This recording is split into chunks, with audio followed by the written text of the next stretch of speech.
성경을 이렇게 읽어보면은요, 우리 예수님께서 이렇게 하시는 일들은 너무너무 심오하고, 그러면서도 또 이렇게 아주 어린 아이들도 이해할 수 있는, 그래서 아주 학식이 없는 사람이나 학식이 있는 사람이나 내가 몰라서 구원을 못 받았다라고 부실될 수 없도록 하나님께서는 누구든지 마음만 먹으면 깨닫고 이해할 수 있도록 잘 써놓으셨습니다. 오늘은 당신도 무리를 걸을 수 있다라고 하는 제목이에요. 당신도 무리를 걸을 수 있다. 이 무리를 걷는다고 하는 거 기적이잖아요. 그런데 오늘 우리도 그 무리를 걸을 수 있다는 것이 제목으로 제가 말씀을 드려보려고 합니다.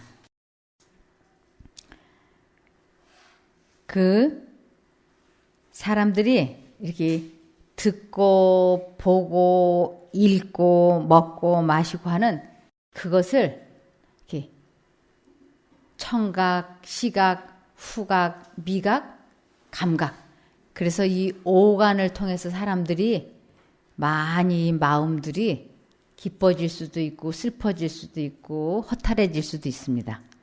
그런데 특별히 이렇게 사람들이 말을 주고받을 때 어떤 말을 주고받으면 참으로 좋으냐면 하나님의 능력을 체험해보고 하나님에 관한 것들을 서로 대화를 주고받을 때 우리 마음이 아주 평안하고 그리고 기쁘고 시험에 들지 않을 수 있어요. 그런데 특별히 이렇게 자기를 이렇게 높이 나타낸다든지 아니면 슬프고 괴로운 과거에 좋지 않은 이야기를 한다든지 이럴 때는 이렇게 실망도 될 수 있고 또 질투도 할 수 있고 여러 가지로 분위기가 있기 때문에 대화를 주고받는 일에 조심을 해야 됩니다. 제자들은 그날 그리스도의 기이하신 행적을 목도하였다. 마치 하늘이 땅에 내려온 듯한 느낌이었다. 그 귀하고 영광스러운 날에 대한 기억이 그들을 믿음과 소망으로 가득 차게 했어야 했다. 만일 그들이 마음에 가득한 이 일들에 대하여 피차에 이야기하였더라면 결코 시험에 빠지지 않았을 것이다. 그러나 실망이 그들의 생각을 사로잡았다. 네. 이 제자들이 어려움을 겪게 된 이유가 이렇게 서로가 이렇게 원망하고 섭섭하고 불만 불평의 이야기들을 제자들끼리 주고받으면서 실망이 그들의 마음을 어지럽혔어요. 그럴 때 무슨 일이 일어났느냐면 이 배를 타고 있는 가운데 그런 이야기를 주고받았는데 갑자기 마태복음 14장 24절부터 배가 이미 육지에서 술이나 떠나서 바람이 거슬림으로 물결을 인하여 고난을 당하더라. 계속이요. 밤 사경에 예수께서 바다 위로 걸어서 제자들에게 오시니 제자들이 그 바다 위로 걸어오심을 보고 놀라 유령이라 하며 무서워하여 소리 지르거늘 예수께서 즉시 일러 가라사대 안심하라 내니 두려워 말라. 네. 이 장면은 우리들이 이렇게 대화를 주고받을 때 부부간에 친구간에 말다툼을 한다든지 어떤 얘기를 하다가 이 감정이 격동이 되었을 때 이 마음을 가라앉힐 수 있는 분은 예수님밖에 안 계세요. 지금 이 제자들에게는 지금 시청각 교육을 하고 있는 것입니다. 실제적으로 불만 불평을 주고받다가 이들이 이 바다 물결이 거세어지면서 이제 풍랑이 일기를 시작했습니다. 그래서 이 풍랑은 인간의 힘으로는 다스릴 수가 없어요. 우리들 마음속에 풍랑도 사람이 다스릴 수 없는 것을 다 우리들이 알고 있지 않습니까? 그럴 때 예수님께서 이렇게 그들에게 가까이 다가오니까 유령인 줄 알고 놀래서 막 비명을 질렀습니다. 근데 예수님께서는 그들을 도와주시려고 가까이 오는 것이었는데, 예수님인 것을 나니까 놀라지 말라고 말씀을 하시니까 베드로가 예수님이 무리를 걸어오시는 모습을 보면서 너무너무 기뻐했어요. 그러면서 이 베드로는 품성이 어떤 사람이냐면, 어떤 사람일 것 같습니까? 베드로는 첫 번째, 성격이 급하고 또 얌전해요? 나서기를 좋아해요. 또 대단히 적극적이고, 그리고 수다스러운 베드로라고 돼 있어요. 그래서 이 충동적으로 즉흥적으로 나오는 말을 절제하지 못하는 사람이었어요. 근데 여기에서도 그 성격이 유감없이 발휘되었어요. 다른 사람들은 감히 내가 이 무리를 예수님처럼 걸어보겠다고 생각조차 해보지 않았어요. 예수님은 무리를 걸으시지만 나는 안 될 거야, 이렇게. 그러니까 아예 생각조차 하는데, 베드로는 예수님이 하시면 나도 할 수 있을 거라고 하는. 그래서 이 나서기를 좋아하고 충동적이고 즉흥적이고 수다스럽고 성질이 급하고 이러한 이 베드로의 이 성격이 아주 유감없이 발휘됐어요. 뭐냐면 28절에 예수님이 나다!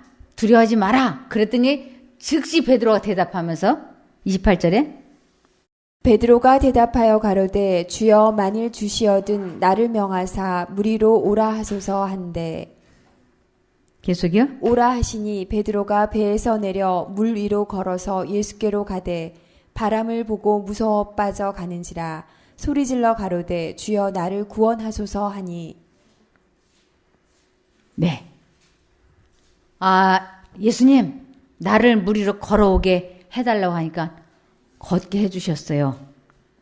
그런데 이 나서기를 좋아하고 수다스럽고 성질이 급한 사람에게 성경에는 안 나와 있지만 영감의 글에는 그 순간 무슨 마음이 생겼느냐 하면, 여기 베드로는 예수를 바라보면서 안심하고 걸어갔다, 그 장면을 띄워주시겠습니까? 그러나 베드로는 예수를 바라보면서 안심하고 걸어갔다. 그러나 자만하는 마음이 생겨 배 위에 있는 자기 동료들을 잠시 뒤돌아다 보고 그는 그의 눈을 예수에게서 돌이키게 되었다. 네. 이 나서기를 잘하는 사람들이 특별히 뭐가 있냐면 자랑하고 싶은 마음이 있어요. 우쭐하는 마음. 이것은 교만한 마음이고 아주 이 사람에게는 이것이 문제예요. 이거 꼭 극복돼야 되거든요. 그래서 이 나서기를 잘하고 성질이 급하고 남한테 인정받기 좋아하고 자랑하고 싶어하고 충동적이고 즉흥적인 이 베드로가 예수님에게 눈을 고정했을 적에는 무슨 기적이 일어나느냐면 물 위를 걷는 기적이 일어난 거예요. 이런 사람에게 끝까지 아무 탈 없이 예수님에게 끝까지 가가지고 성공했으면 베드로가 기고만장했을 거예요. 그런데 사단이 그 마음속에 무슨 마음을 집어넣느냐면 자신만만한 마음. 그 순간 이 자신만만함, 교만한 마음이 딱 들면서 예수님에게 눈을 고정시켰을 때만 자기가 걸어가는데 그만 누구에게로 눈을 시선을 향했냐면 뒤돌아봤어요. 자기의 동료들. 이 교만한 마음이 들면 반드시 누구에게 자랑하고 싶은 마음이 드느냐면 주변 사람들에게 자랑하고 싶은 마음이 누구에게나 들어가는 것이에요. 그래서 하나님의 마음이 품어질 때만 자랑하고 싶은 마음을 억제할 수 있고 자랑하는 마음이 없어지기 때문에 사랑은 오래 참고 사랑은 온유하며 사랑은 자랑치 아니하며라고 하는 거예요. 하나님과 연합이 되지 않고서는 이 우쭐하는 마음, 자랑하고 싶은 마음, 자기를 높이고자 하는 이 마음을 다스릴 수가 없어요. 근데 아직 베드로가 그것을 배우지 못한 상태에서 무리를 걸어가니까 우쭐해서 사람들 앞에 자랑하고 싶은 마음에 예수님에게 시선을 고정할 때만 불가능한 이 무리를 걸어가는 일이 끝까지 될 수 있는데 그의 생각이 뒤를 돌아봤다가 하는 것은 예수님을 의지하는 것이 아니었어요. 그 순간 그의 생각이 사람에게로 향하자마자 즉시 무슨 일이 일어나느냐면 읽어주세요. 바람을 보고 무서워 빠져가는지라 소리질러 가로되 주여 나를 구원하소서 하니 예수께서 즉시 손을 내밀어 저를 붙잡으시며 가라사대 믿음이 적은 자여 왜 의심하였느냐 하시고 배에 함께 오르매 바람이 그치는지라 배에 있는 사람들이 예수께 절하며 가로되 진실로 하나님의 아들이로소이다 하더라. 네. 베드로가 예수님을 바라볼 때는 무리를 걸어갔지만 그가 사람들 앞에 자기를 높이고자 하는 정신이 들어갔을 때 곧바로 예수님과 베드로 사이에 바람, 파도가 예수님을 바라보지 못하게 했습니다. 이것은 우리들이 인생을 살면서 예수님의 뜻대로 우리가 생애를 살 때는 순탄한 생애를 살 수 있어요. 그런데 예수님을 의지하는 것을 깜빡 잊어버리고 자기를 의지하고 자긍심과 자만심으로 주변 사람들에게 으쓱하는 자랑하고 싶은 마음이 들 때 우리들 사이에는 사단이 얼마든지 끼어들 수 있는 것을 의미하는 것입니다. 그럴 때 우리들이 마음이 또다시 낙심이 된다 할지라도 그때 베드로처럼 주여 내가 물에 빠졌으니 나를 건져달라고 손을 내밀면 우리 하나님께서는 다시 손을 잡아주시면서 우리 주님께서 뭐라고 말씀하셨냐면 예수께서 즉시 손을 내밀어 저를 붙잡으시며 가라사대 믿음이 적은 자여 왜 의심하였느냐 하시고 믿음이 적다라고 하는 것은 믿음이 없는 상태예요. 예수님을 끝까지 선택해야지 되는데 예수님을 선택하다 말은 거예요. 그래서 왜 선택하다 말았느냐? 그러면 왜 의심하였느냐? 다 같은 말이에요. 하나님을 믿지 않았다는 것은 의심한다는 얘기잖아요. 그래서 왜 의심하였느냐 하시고 배에 함께 오름에 바람이 그치는지라. 이 베드로가 예수님을 바라보고 갈 때는 아무 일 없이 무리를 걸어갔어요. 그러나 그가 자만심이 들어서 사람들에게 관심을 쏟았을 적에는 다시 어려움에 빠졌어요. 그러나 그가 거기에 굴하지 않고 하나님을 다시 의지했을 적에 하나님께서는 그의 손을 잡아주시고 그와 걸어갈 때는 바람이 그쳤어요. 그러므로 우리들이 하나님과 깊은 관계를 맺으면 그분과 손을 잡으면 우리들에게서 무엇가 그칠 수 있느냐면 바람들이 그칠 수 있다고 하는 것입니다. 이것은 무엇을 가르쳐 주시기 위해서 베드로에게 이러한 일을 허락하셨는가 하면 베드로가 하나님을 의지할 때만 모든 일이 가능하다고 하는 것을 가르쳐 주시기 위함이었다고 말씀하셨습니다. 여기 이사야 40장 31절을 보시면 이사야 40장 31절. 오직 여호와를 앙망하는 자는 새 힘을 얻으리니 독수리의 날개치며 올라감을 같을 것이요 다름박질하여도 곤비치 아니하겠고 걸어가도 피곤치 아니하리로다. 네. 앙망하다라고 하는 거는 아주 간절한 바람으로 계속 변치 않고 마음속으로 생각하는 것을 앙망한다라 그럽니다. 그래서 여기에 앞에 오직이라고 하는 말씀이 있지 않습니까? 오직 여호와를 앙망하는 자만 새 힘을 얻는다. 근데 이 새 힘이 성령의 힘이에요. 내 힘이 아니고. 근데 베드로는 새 힘을 얻었다가 놓쳤다가 얻었다가 이렇게 되지 않습니까? 이것은 우리들도 마찬가지입니다. 우리들도 마음과 정신을 하나님께 고정하는 것, 즉 하나님을 앙망하는 것, 하나님을 바라보는 것, 하나님을 선택하는 것, 하나님을 찾고 찾는 것 다 같은 뜻이에요. 결국 끝까지 포기하지 않고 하나님을 선택하는 것이요. 내가 죽으면 죽으리다. 하나님만 최우선순위에다 두고 선택하리이다 하고 발걸음을 내딛는 삶을 오직 여호와를 앙망하는 자는 새 힘을 얻는다고 말씀해 주었습니다. 그러면서 이사야 64장 4절에 보면 이사야 64장 4절 주 외에는 자기를 앙망하는 자를 위하여 이런 일을 행한 신을 예로부터 들은 자도 없고 귀로 깨달은 자도 없고 눈으로 본 자도 없었나이다. 네, 사람의 힘으로 할 수 없는 그 모든 일들은 주 외에는 하나님 외에는 자기를 앙망하는 자를 위하여 이런 일을 행하신 신이 없었다. 자기 특별히 자기의 마음을 다스리고 자신의 감정을 조절하고 자신의 생각을 통제시키는 악습에서 벗어나게 하는 이러한 신은 오직 여호와 한 분뿐이시라고 하는 것입니다.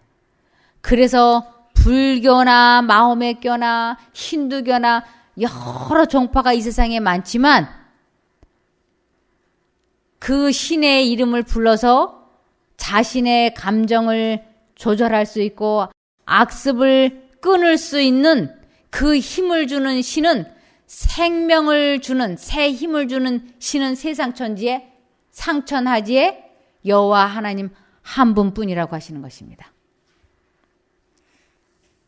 그러면서 시편 25편 15절에 보면 시편 25편 15절 내 눈이 항상 여호와를 앙망함은 내 발을 그물에서 벗어나게 하실 것이미로다.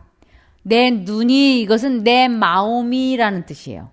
내 마음이 항상 여호와를 생각하는 것은 내 인생을 어려움에서 벗어나게 하실 것이미로다. 예를 들면 한 사무실에 멋진 유부남이 있는 거예요. 그리고 이쪽은 결혼을 하지 않은 처녀 미스 김이야. 이 김 과장과 미스 김이 한 사무실에 있는데 평상시에는 전혀 이성으로 피차간에 느껴보지를 않았어요. 근데 사단은 한 사람을 멸망시키기 위하여 한 군대를 파견한다 그랬어요. 그래서 사단이 김 과장 마음속에 갑자기 저 미스김이 여자로 보이게끔 역사를 하는 것이에요.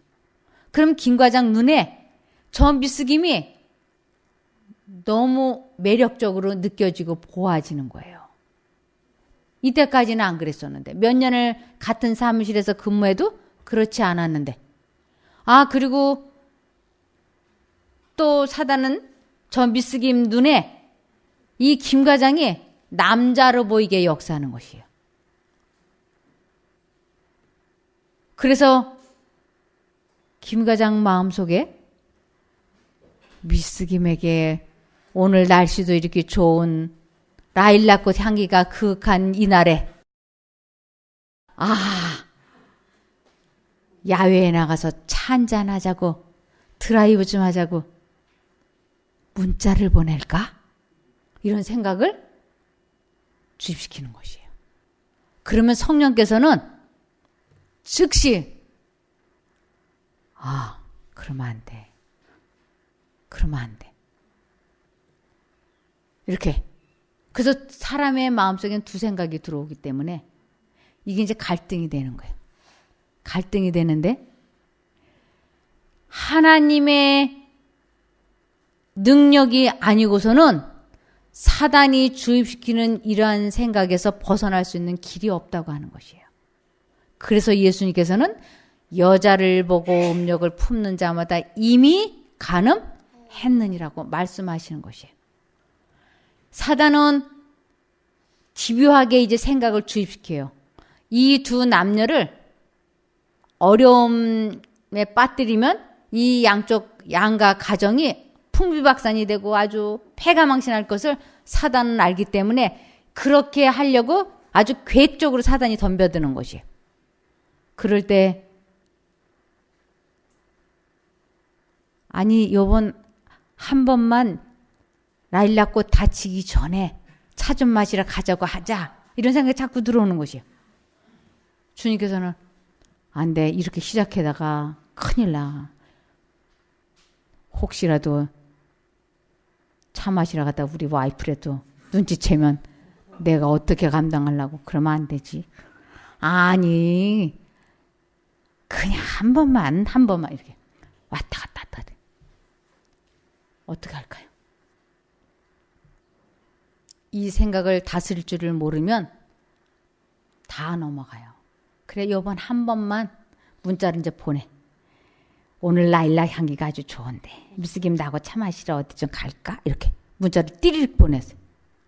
그러지 않아도 미스김 마음에 싱숭생숭하는 생각을 사단이 주입시켰는데 문자가 오니까 이제 또 갈등이 생기는 거야. 아니 오늘 차 마시러 가면 안 되는데 성령의 음성인 거야. 한정말은 갈까 말까 막 하다가 집요한 생각이 들어와서 역시 벗어날 길을 모르면 사단이 아주 그럴듯하게 아니 뭐 내가 뭐 이 사람하고 뭐 어떤 나쁜 관계가 되겠다는 게 아니고 뭐 그냥 뭐 차 한 잔만 마시겠다는데 뭐 그게 뭐 나빠? 그래고는 좋지요 뭐 하고 딱 찍어보내는 거야. 이래가지고 둘이 나가서 차를 마셨는데 이게 나중에 가서는 안 되는 선까지 넘어가는 것이에요. 근데 그 두 사람이 그렇게 되기까지 마음속에서 많은 고민과 갈등 속에서 죄를 넘어가는 것이에요. 죄로. 그래서 죄를 지을 때 그냥 아무런 고민 없이 갈등 없이 죄를 지을 수 있는 사람은 이 세상에 아무도 없어요. 왜냐하면 성령께서 아주 집요하게 거기 넘어가면 안 된다고 막 말씀을 하시기 때문에 하나님과 싸워서 이겨야만이 죄를 지을 수가 있어요. 그리고 하나님과 싸워서 이기지 못하면 악한 일을 할 수가 없는 것이에요. 근데 사단과 싸워서 이기는, 즉 죄와 싸워서 이기려면 이 공식을 모르고는 빠져나오기가 어려운 것이에요. 그래서 내가 죄를 짓지 않고 죄와 싸워서 이길 수 있는 방법은 이 두 가지 생각이 들어올 때 내 마음과 정신을 하나님께 고정시키는 것, 즉 내 마음을 하나님의 말씀에 하나님을 생각하는 데다 고정시키고 그 미스김 생각을 안 하겠다고 뜻을 굳게 정하고 예수님을 부르고 간절히 기도할 때 하나님께서 그 기가 막힐 웅덩이와 수렁에서 건져주시는 것이에요. 이 방법이 아니고서는 못 빠져나오는 것이에요. 그래서 이 방법을 모르고 죄를 짓고 나면 그때는 또 사단이 막 죄책감을 또 주입시키는 것이에요. 내가 미쳤지. 아니 내가 왜 이랬을까? 내가 도대체 미쳤지 왜 이러는 거야? 이렇게. 그리고 밤이면 죄책감으로 잠을 못 자게 그 마음을 막 괴롭혀. 그리고 언제나 지은 죄가 있어가지고 오금이 저려서 살 수가 없는 것이에요. 미스김에게도 그렇게 하고 김과장에게도 그렇게 하고. 그래서 우리들이 하나님을 선택한다고 하는 것은 얼마나 좋은 일인지 몰라요.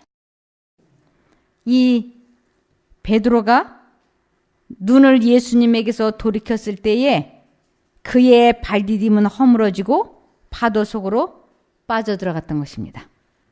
그래서 곤경이 닥쳐올 때 베드로와 같이 될 때가 우리에게 얼마나 많은가. 우리는 우리의 눈을 굳게 고정시키는 대신에 파도를 쳐다본다. 우리의 발걸음은 미끄러지고 교만한 물결은 영혼을 뒤덮는다. 이렇게 시대의 소망 382쪽에 쓰여 있어요. 그래서 이 마음을 다스리고 생각을 통제시키고 감정 조절하고 악습을 떨쳐내는 이것을 시대의 소망 1권에서는 느리게 배우고 쉽게 잊어버리는 진리라고 그랬어요. 이것을 배우기가 얼마나 어려운지. 그래서 아주 느리게 배우고 쉽게 잊어버리는 이 진리인 것입니다. 그러나 아무리 큰 물이 아주 홍수처럼 생각이 우리를 엄습한다 할지라도 내가 하나님을 계속해서 의지하여 부르면 생각이 홍수처럼 밀려온다 할지라도 우리는 거기에서 건짐을 받을 수가 있다고 시편 69편 15절에 말씀하고 있습니다. 큰 물이 나를 엄몰하거나 깊음이 나를 삼키지 못하게 하시며 웅덩이로 내 위에 그 입을 닫지 못하게 하소서. 네.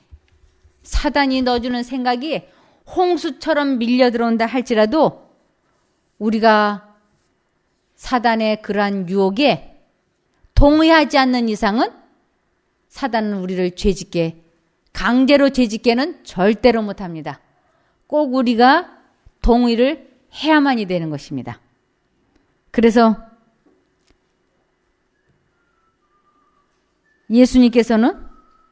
예수께서는 베드로에게 당신께 오라고 명령하시고 그를 죽도록 버려두지 않으셨다. 예수께서 당신을 따르라고 우리를 부르신 것은 그 후에 우리를 버리시기 위해서가 아니다. 네. 예수님은 베드로에게 무리를 걸어오라고 말씀을 하시고 끝까지 도와주시려고 했지만 베드로가 예수님을 바라보지 않아서 물에 빠진 것이지 그것은 절대로 하나님 예수님의 뜻이 아니었던 것입니다. 우리들이 마음과 정신을 예수님께 고정시키고 예수님의 뜻대로만 살면 주님께서는 우리를 참으로 끝까지 인도해 주실 것이에요. 그런데 우리의 시선을 하나님을 고정시키지 아니하고 사람을 이 세상을 생각함으로 어려움이 오면 사람들은 이 어려움을 하나님이 나에게 채찍질을 하셨다고 하나님이 나에게 이런 병을 주셨다고 나를 어디다 쓰시려고 하나님께서 나를 이렇게 어려움을 주셨는지 모른다고 이렇게 말하는 사람들이 있는데 우리 하나님은 그런 하나님이 아니십니다. 내가 하나님께 손을 맡기기만 하면 그분은 이 세상이라고 하는 바다 위를 우리와 함께 걸어서 배 위에 안전하게 데리고 가주실 수 있는 그러한 하나님이십니다. 이사야 43장 1절에서 3절을 보시겠습니다. 여호와께서 이렇게 말씀하셨다. 너는 두려워하지 말아라. 내가 너를 해방시키리라. 내가 내게 이름을 지어주면서 선택하였으니 너야말로 내 사람이다. 내가 너를 해방시킬 때에 내가 물속으로 지나가게 되더라도 내가 너를 데리고 함께 건너가겠다. 내가 빠르게 흐르는 강물 속으로 지나가더라도 그 물결이 너를 휩쓸어가지 못할 것이다. 내가 불 속으로 지나가게 되더라도 내가 불길에 그을지 않을 것이다. 어떤 불꽃도 너를 해칠 수 없을 것이다.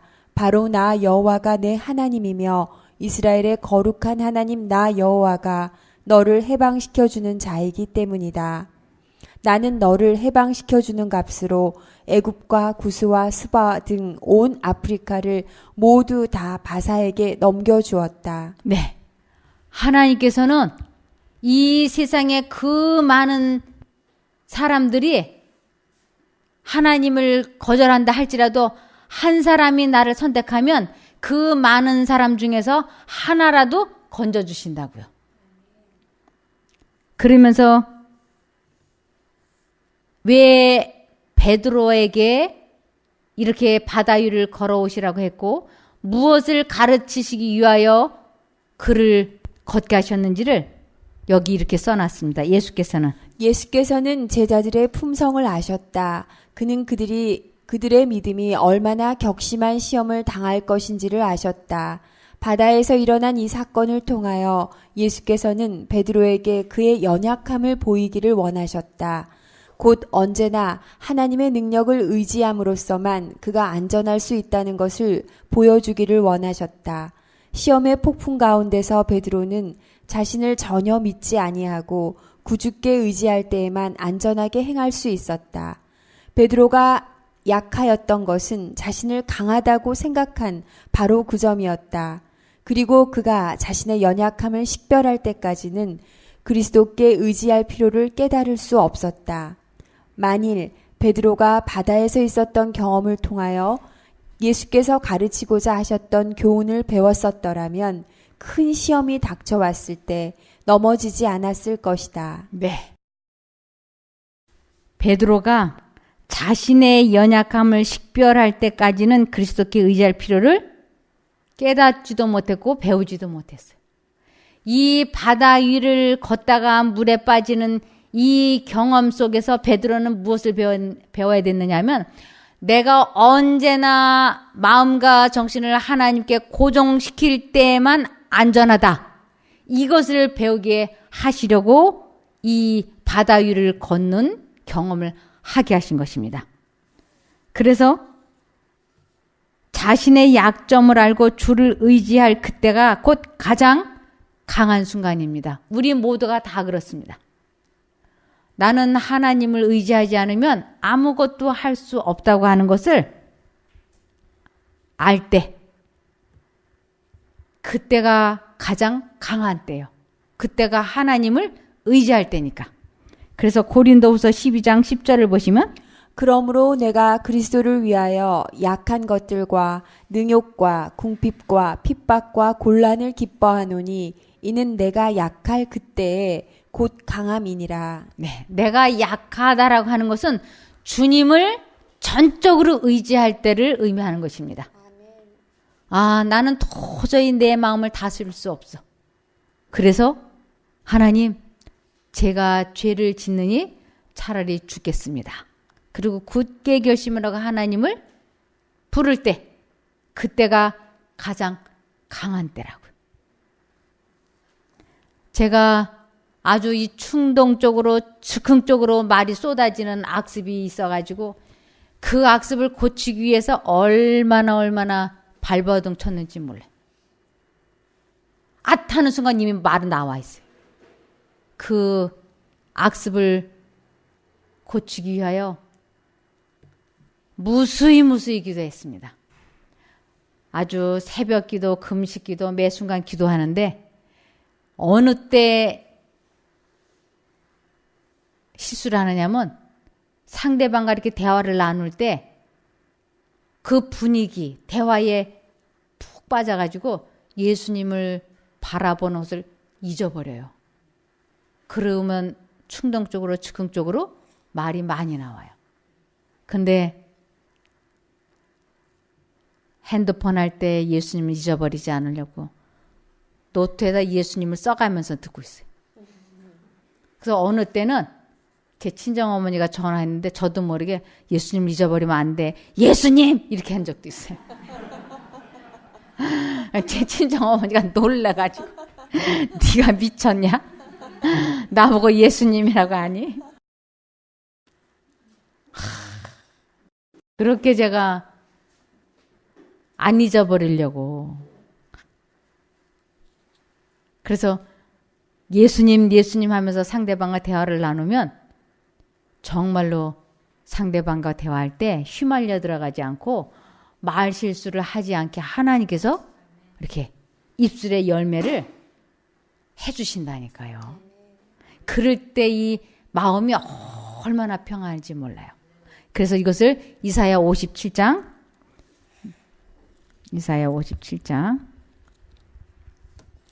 이 입술의 열매를 하나님이 지어주실 때만 19절이요. 마음이 평안하다고 돼 있어요. 입술의 열매를 짓는 나 여호와가 말하노라. 먼데 있는 자에게든지 가까운 데 있는 자에게든지 평강이 있을지어다. 내가 그를 고치리라 하셨느니라. 네. 그래서 베드로에게 내가 하나님을 의지하지 않으면 이 바닷속에 빠져서 죽을 뻔한 고생을 한 것처럼 인생을 살면서도 끊임없이 나를 의지해야만이 돼. 그러면서 이제 그것을 실습할 수 있는 기회가 그에게 주어졌어요. 베드로가 이 바다 위를 걷다가 물에 빠져가지고 아주 입이 다물어졌어요. 아주 부끄러워했어요. 그 동료들 있는 배에 같이 탔던 동료들 앞에 수치스러워서 아무 말도 안 했는데 이제 베드로는 마땅히 배워야 할 주를 의지해야만 안전할 수 있다고 하는 이 교훈을 이제 잘 배웠는지 못 배웠는지 실습할 시간이 그에게 주어졌습니다. 여기 마가복음 14장 27절부터 현대인의 성경으로 봐주세요. 마가복음 14장 27절부터 31절까지.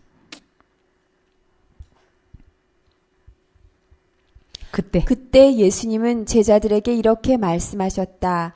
너희가 다 나를 버릴 것이다. 성경에도 내가 목자를 칠 것이니 양들이 흩어질 것이다 라고 쓰여 있다. 그러나 내가 다시 살아나 너희보다 먼저 갈릴리로 가겠다. 베드로가 예수님께 모든 사람이 주님을 버린다 해도 저는 절대로 주님을 버리지 않겠습니다 하자 예수님이 베드로에게 내가 분명히 너에게 말하지만 바로 오늘 밤 닭이 2번 울기 전에 내가 3번이나 나를 모른다고 말할 것이다 하셨다. 그러나 베드로는 내가 주님과 함께 죽는 한이 있더라도 절대로 주님을 모른다고 하지는 않겠습니다 하고 큰 소리로 장담하였다. 그리고 다른 제자들도 다 그렇게 말하였다. 네. 이 베드로는 바다 위를 걸으면서 물에 빠지는 경험을 통하면서 꼭 예수님을 의지할 때만 입술의 열매를 예수님 거를 맺을 수 있다고 하는 이것을 배워야 되는데 베드로가 그렇게 힘들게 배운 진리를 잊어버렸어요. 그래가지고 마가복음 14장 66절에서 72절까지 한편 베드로는 아랫뜰에 있었다. 그때 대제사장의 여종 하나가 와서 불을 쬐고 있는 베드로를 유심히 보더니 당신도 나사렛 사람 예수와 한패지요 하였다. 그러나 베드로는 도대체 무슨 소리를 하는지 모르겠소. 당신이 하는 말을 이해하지 못하겠단 말이요 하고 부인하며 현관으로 나갔다. 그러자 닭이 울었다. 그 여종이 다시 베드로를 보고 곁에 선 사람들에게 이 사람은 예수의 제자가 틀림없어요 하였으나 베드로는 이번에도 모르는 일이라고 딱 잡아떼었다. 잠시 후 거기 섰던 사람들이 다시 베드로에게 당신도 갈릴리 사람인 걸 보니 그들과 한패임이 틀림없소 하자 베드로는 만일 자기가 그런 사람이라면 저주를 받을 것이라고 맹세하면서 나는 당신들이 말하는 이 사람을 정말 모릅니다 하였다. 바로 그때 닭이 2번째 울었다. 베드로는 예수님께서 닭이 2번 울기 전에 내가 3번이나 나를 모른다고 말할 것이다 라고 하신 말씀이 생각나서 한없이 울었다. 네. 예수님은 하나님이세요. 그래서 이 베드로가 바다 위를 걷다가 빠지는 그 경험을 통해서 내가 하나님을 잠시 잠깐이라도 바라보지 않으면 공경을 처하게 된다고 하는 것을 배우기를 원했던 것이에요. 그래서 사단이 이 베드로를 아주 밀가부르듯이 사단이 베드로를 어떻게든지 구원받지 못하게, 하나님을 선택하지 못하게 역사할 것을 주님은 사단의 프로그램을 미리 보셨던 것입니다. 사단이 가지고 있는 프로그램을 보시면서 베드로에게 닭이 2번 울기 전에 내가 나를 3번 부인할 거라고 이렇게 말씀하시는 것은 베드로가 그 예수님의 예언을 듣고 나는 안 그러기를 원하지만 바다에서 배운 그것을 하나님, 내가 하나님을, 예수님을 계속 바라볼 수 있도록 끝까지 저를 지켜주십시오 하고 간청을 하고 기도를 하기를 원하셨던 것이에요. 그런데 베드로는 하나님의 도움 없이 자기가 쓸 수 있다고 생각했기 때문에 예수님에게 전혀 도움을 요청하지 않고 내가 죽으면 죽었지 그런 일은 안 합니다. 이렇게 대답을 한 거예요. 내가 죽으면 죽었지 그런 일 없을 거라고. 그랬더니 그 주변에 있었던 그 제자들도 다 나도 죽으면 죽었지 당신 안 모른다고 안 할 거라고 했어요. 그러나 우리 모두가 아는 것처럼 베드로는 그 불조이면서 사람들이 자기에게 물어보는 그 질문에 예수님을 의지하는 것을 깜빡 놓쳐버렸어요. 그래서 사단이 시키는 대로 말하고 행동했던 것입니다. 그리고 나서 닭이 2번 우니까 그때서야 성령께서 내가 어떤 말을 하고 예수님께서 어떻게 나에게 주의를 주셨는지를 성령께서 회개를 시키셨어요. 그래서 그가 하나님의 말씀이 생각이 나서 한없이 울었다고. 그래서 성령께서 하시는 일이 예수님의 말씀이 기억나고 생각나게 해주시는 일을 하시는 분이 성령님이세요. 그래서 회개는 사람의 힘으로 하는 것이 아니고 성령께서 하게 도와주실 때만 회개를 할 수 있는 것입니다. 그래서 우리들이 인생을 살면서 두려워해야 할 것은 아무것도 없다 그랬어요. 인생을 살면서 두려워할 것은 아무것도 없는데 오직 한 가지 꼭 두려워해야 할 것이 있는데 그것은 두렵건대 내 마음이 교만하여 내 하나님 여호와를 잊어버릴까 하노라. 여호와는 너를 애굽 땅 종 되었던 집에서 이끌어내시고. 네. 그래서 우리들이 인생을 살아가면서 두려워해야 할 것은 한 가지가 있는데 그것은 우리를 기가 막힐 웅덩이와 수렁에서 건져주시고 우리에게 베풀어 주신 그 은혜를 잊어버리는 것 외에는 두려워할 것이 없다고요. 과거에 베풀어 주신 그 은혜를 잊어버리고 내가 하나님을 바라보는 것을 잊어버려서 내가 나를 구원코자 하는 생각을 가질 때가 우리는 가장 큰 위험한 순간이 되는 것입니다. 그래서 신명기 8장 11절을 보시면 내가 오늘날 내게 명하는 여호와의 명령과 법도와 규례를 지키지 아니하고 내 하나님 여호와를 잊어버리게 되지 않도록 삼갈지어다. 네. 우리들이 정말 조심해야 되는 것은 여호와를 잊어버리게 되지 않도록. 아주 매 순간마다 예수님을 잊어버리지 말아야 됩니다. 우리가 공부를 할 때, 일을 할 때는 예수님 생각 안 해요. 그때는 거기에 몰두해 있으니까. 그러나 잡념이 우리를 괴롭히려고 할 때는 단호하게 거절을 해야지 돼요. 사단은 우리들에게 잡념을 전혀 주지 않을 때가 있어요. 이 잡념은 사단의 것이에요. 근데 잡념을 전혀 주지 않을 때가 있는데 그때는 수다 떨 때, TV 볼 때, 드라마 볼 때, 인터넷 게임 할 때, 도박할 때, 영화 볼 때, 소설책 볼 때 이럴 때는 잡념이 없어요. 그거는 사단이 자기 일을 하니까 많이 해 이러고 잡념을 넣어주지 않아요. 근데 공부하려고 할 때, 일하려고 할 때, 기도할 때, 성경 공부할 때, 그리고 이렇게 강의 들을 때 찬미할 때 계속 사단은 잡념을 내면서 해방하는 것이. 우리는 왜 내가 기도를 하는데 이렇게 자꾸 잡념이 들어오고 성경을 공부하는데 왜 내가 이 잡념이 들어와서 말씀이 안 깨달아지는지 몰랐잖아요. 그것은 사단이 그것을 하면 자기 손아귀에서 빠져나갈 것 같으니까 잡념이라고 하는 것을 자기 것을 계속 주입시키는 것이.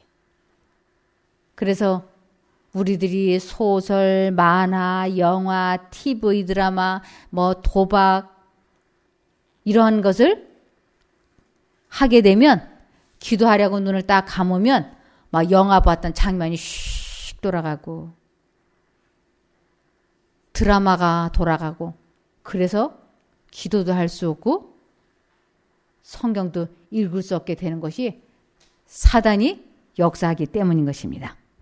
그래서 여기 신명기 8장 19절을 보시면 내가 만일 내 하나님 여호와를 잊어버리고 다른 신들을 좇아 그들을 섬기며 그들에게 절하면 내가 너희에게 증거하노니 너희가 정령이 멸망할 것이라. 네, 여호와를 잊어버리고 다른 신들을 쫓아 그들을 섬기며 이 다른 신들이 하나님을 선택하지 못하게 하는 그 모든 것들이 우리들에겐 신이 되고 있는 것이에요. 잡념도 될 수 있고 취미도 될 수 있고 공부도 될 수 있고 직장일도 될 수 있고 하여튼 하나님보다 더 우선순위에 두게 하는 것. 그래서 하나님께서는 여호와를 잊어버리지 말라고 이것이 인생에 있어서 가장 중요한 것이라고 말씀하고 계시는 것입니다. 베드로가 아주 비싼 수업료를 내고 언제나 하나님을 의지해야 된다고 하는 것을 배웠어요. 첫 번째로는 바다 위를 걷다가 한번 배우고 두 번째는 예수님께서 닭이 2번 울기 전에 3번 부인할 거라고 하는 주의를 주었는데도 사단의 프로그램을 알려주었는데도 그 말씀에 유의하지 않았다가 아주 어렵게 그것을 경험하고 그가 하나님을 의지해야만 안전할 수 있다고 하는 것을 배웠던 것입니다. 우리들에게도 다 기가 막힐 웅덩이와 수렁이 다 있습니다. 없는 사람이 없어요. 그런데 그 기가 막힐 웅덩이와 수렁이 머릿속에 떠오를 때 그것을 내가 어떻게 해결해야지 하고 골똘히 생각하시지 마시고 이 문제를 하나님께 기도로 아뢰십시오. 그러면서 하나님께 맡기겠습니다. 그리고 매 순간 하나님이 내 양심 가운데 말씀하시는 대로만 가시면 우리 하나님께서 맡긴 거는 하나님이 책임을 지세요. 우리가 이렇게 하나님께 맡겼다는데 이게 어떻게 하는 게 맡기는 줄을 잘 모르는 거예요. 우리가 세탁소에 옷을 갖다 맡기면 그것이 아무리 더럽더라도 약품을 써서라도 아주 깨끗하게 빨아주지 않습니까? 그것처럼 맡기기만 하면 세탁소는 책임을 지잖아요. 주름살 하나도 없이 아주 구기 없이 깨끗이 다림질해서 갖다 주지 않습니까? 그것처럼 우리가 하나님께 이 문제를 제가 맡기겠습니다 하고 기도하고 맡긴다고 했으면 더 이상은 그 문제를 걱정하거나 생각하지 않는 것입니다. 이것을 맡겼다고 그래요. 옷을 맡긴다고 갖다 맡겨놓고는 5분 만에 10분 만에 찾아가고 여기는 더러우니 빨아달라 저기 빨아달라 또 5분 만에 가서 그렇게 하면 나중에 그 세탁소 주인이 아우 나 당신 거 못 받는다고 도로 가져가라고 돌려주지 않습니까? 근데 맡기면 그 사람이 이리 보고 저리 봐가지고 약품으로 깨끗이 처리해 주죠. 나중에 돌려받기만 하면 돼요. 우리도 하나님께 하나님 제가 이러이러한 잘못을 한 것 도와주십시오. 제 힘으로는 안 됩니다. 그리고 맡깁니다 하고 맡겼으면 더 이상은 걱정하거나 생각하면 안 돼요. 그 생각이 떠오를 때마다 저는 하나님께 맡겼습니다. 도와주십시오. 그리고 자기가 하던 일에 몰두하면 되는 것입니다. 그런데 우리는 하나님께 맡겼다라고 해놓고는 무릎을 탁 펴고 일어나면서부터 아유 그걸 어떻게 하면 좋아 이런다니까. 그러니까 하나도 하나님께 안 맡긴 거예요. 결국은 내가 다 찾아다가 근심 걱정을 하는 것이. 인생을 살면서 정말 두려워할 것은 한 가지예요. 하나님을 잊어버리는 것. 잊어버렸다 하면 우리는 걱정도 내가 하고 치료도 내가 하고 뭐든지 내가 하려고 하기 때문에 이 마음이 절대로 평안할 수 없다고 성경에는 나와 있는 것입니다. 이사야 57장 20절에서 21절. 오직 악인은 능히 안정치 못하고 그 물이 진흙과 더러운 것을 늘 솟쳐내는 요동하는 바다와 같으니라. 내 하나님의 말씀에 악인에게는 평강이 없다 하셨느니라. 네.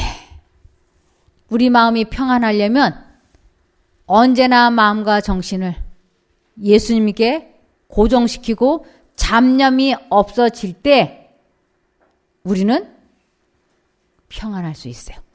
그래서 잡념을 내가 끌어안고 있으면 하나님이 나에게 평안을 주실 수가 없습니다. 이 잡념을 버리겠다고 결심을 하고 하나님을 부르면 그때부터 평안은 우리들에게 시작이 됩니다. 꼭 깊은 평안을 연속적으로 계속해서 누리시기를 바라며 말씀을 마치겠습니다. 기도하겠습니다. 하늘에 계신 저희들의 아버지 하나님, 저희들이 그동안 인생을 살면서 하나님을 믿는다고 했지만 사실은 믿지 않고 살아왔습니다. 무수히 많은 시간들을 하나님을 잊어버리고 우리들의 뜻대로 살아온 것을 용서하여 주시옵소서. 이제 후로는 주님의 뜻대로 살기를 원하오니 주님의 이름을 생각나고 기억나게 하여 주시옵소서. 주님을 잊지 않게 깨우쳐만 주시면 이유를 불문하고 주님을 선택하겠습니다. 이러한 좋은 체험을 저희 각자가 해볼 수 있게 도와주시기를 예수님 이름으로 기도드리옵나이다. 아멘.